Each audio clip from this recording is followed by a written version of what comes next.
Hello guys, আজ আমি নিজের হাতে সিল কাটবো। এবার তোমরা আবার কিছু খারাপ ভেবে নিও না। সিল কাটাটা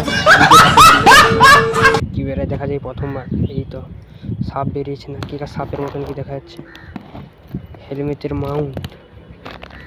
মাউন্টই মনে হয় অর্ডার দিয়েছিলাম, প্রচুর কম দামে পেয়েছি। তোমরা যদি কেউ নিতে চাও আমাকে সবাই লাইক ঠুকে সাবস্ক্রাইবটা ঠুকে দাও, পাশে থাকা বেল চিহ্নটাকে দাবিয়ে দাও। আর দেখতেই পারছো এটা আমি 110 টাকার ভিতরে নিয়েছি, এত কম দামে তোমরা কোথাও পাবে না। যদি পেতে চাও আমাকে ফলো লাইক ঠুকে সাবস্ক্রাইব করে দিয়ে ঘন্টি টিপে দিয়ে যাও, আমি তোমাদেরকে নেক্সট পার্টে এর লিঙ্ক দিয়ে দেবো।